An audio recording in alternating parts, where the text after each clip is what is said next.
আসসালামু আলাইকুম। সপ্তম শ্রেণী বাংলা ষান্মাসিক সামষ্টিক মূল্যায়ন 2024-এর চূড়ান্ত সাজেশন নিয়ে এখন আলোচনা করা হবে। এখানে কাজ এক, তোমার কাছাকাছি এলাকায় আগুন লেগেছে, এমন জরুরি অবস্থায় কার কার সাথে কিংবা কোন সেবা সংস্থার সাথে যোগাযোগ করবে এবং কিভাবে যোগাযোগ করবে। যোগাযোগের ক্ষেত্রে বিবেচ্য যে কোনো ধরনের পরিস্থিতিতে অন্যের সাথে যোগাযোগের ক্ষেত্রে যেসব বিষয় বিবেচনায় রাখা উচিত বলে তোমার মনে হয় সেগুলো লিখো। তার মানে তোমার এলাকায় আগুন ধরেছে এবং তুমি হয়তো ফায়ার সার্ভিসে বা পুলিশের কাছে ফোন দিলা, অ্যাম্বুলেন্সে ফোন দিলা। তো এগুলোতে ফোন দেওয়ার ক্ষেত্রে বা ওদের সাথে যোগাযোগের ক্ষেত্রে তুমি কি কি ধরনের পরিস্থিতির কথা বিবেচনা করে যোগাযোগ করবে সেগুলো এখানে লিখতে হবে। কাজ দুই, ভাষিক যোগাযোগ অভাষিক যোগাযোগ। আমরা যখন অন্যের সাথে কথা বলি সেটি এক ধরনের যোগাযোগ। চিঠি বা পত্র লিখেও আমরা যোগাযোগ করি, আবার ইশারা বা আকার ইঙ্গিতের মাধ্যমে আমরা যোগাযোগ করি। ভাষার মাধ্যমে অথবা ভাষা ছাড়াও আমরা যোগাযোগ করি। বিভিন্ন ছবি বা সংকেতের মাধ্যমে আমাদের যোগাযোগ বা ভাব বিনিময় হয়। প্রশ্ন, দৈনন্দিন জীবনে তুমি চর্চা করো এমন কয়েকটি ভাষিক যোগাযোগের উদাহরণ দাও। দৈনন্দিন জীবনে তুমি চর্চা করো এমন কয়েকটি অভাষিক যোগাযোগের উদাহরণ দাও। কাজ তিন, তোমরা একটি করে বিষয় লিখে শিক্ষকের কাছে জমা দাও। বিষয় হতে পারে যে কোনো কিছু, যেমন আমার প্রিয় খেলা, রেলগাড়ি, বর্ষাকাল ইত্যাদি। শিক্ষক সেগুলো থেকে লটারির মাধ্যমে এক একজনকে এক একটি বিষয় নিয়ে বলতে দেবেন। কথা বলার সময় অন্যরা খেয়াল করবে কোন কথাগুলো প্রাসঙ্গিক আর কোন কথাগুলো প্রাসঙ্গিক নয়। উপস্থিত বক্তৃতার সময় নিচের বিষয়গুলো খেয়াল রাখতে পারো। প্রথমে বিষয় অনুযায়ী বক্তব্য গুছিয়ে নিয়ে কথা শুরু করতে হয়। উপস্থিত বক্তৃতায় লিখিত বক্তব্য পাঠ করা যায় না। বিষয়টির ধারণা পরিষ্কার করার জন্য উদাহরণ, ব্যাখ্যা ইত্যাদির প্রয়োজন হতে পারে। বিষয়ের সাথে সম্পর্ক নেই এমন কথা বলা থেকে বিরত থাকতে হয়। নির্ধারিত সময়ের মধ্যে কথা শেষ করতে হয়। বক্তৃতার ভাষা প্রমিত হতে হয়। কাজ চার, কত দিকে কত কারিগর গল্পে পাল মশাইয়ের কথায় আঞ্চলিক ভাষা ব্যবহার করা হয়েছে। পাল মশাইয়ের মুখের আঞ্চলিক বাক্যগুলো লেখো এবং সেগুলোকে প্রমিত ভাষায় রূপান্তর করো। কত দিকে কত কারিগর, এখানে পাল মশাই হলো যে কথাগুলো ব্যবহার করেছে সেগুলো আঞ্চলিক। এরকম কয়েকটা বাক্য লিখতে হবে, আঞ্চলিক বাক্য লিখে সেগুলোকে আবার প্রমিত রূপে প্রকাশ করতে হবে।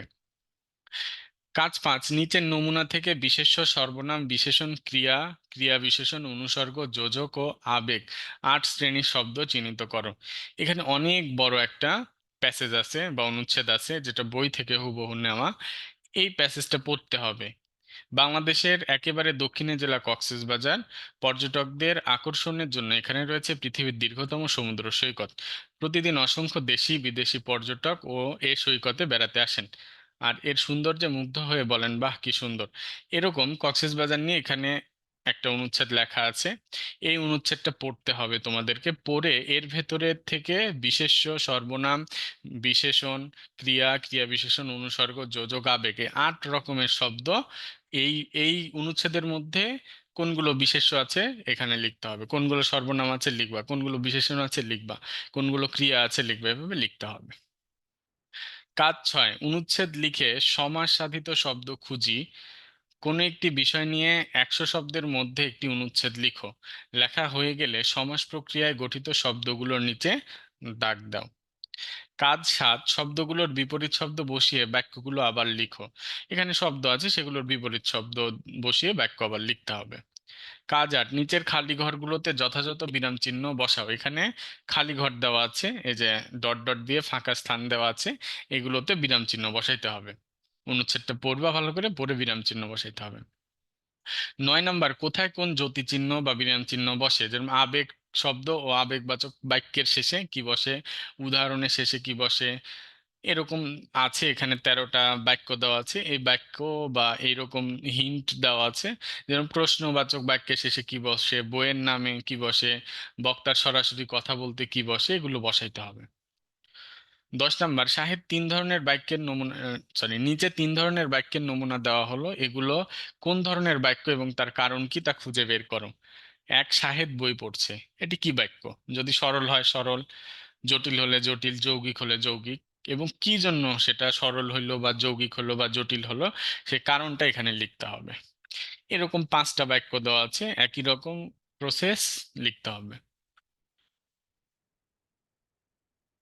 11 নম্বর বলেছে নিচের খালি জায়গায় দুটি করে সরল বাক্য, জটিল বাক্য, যৌগিক বাক্য লিখো। দুইটা করে সরল, জটিল আর যৌগিক বাক্য লিখতে হবে।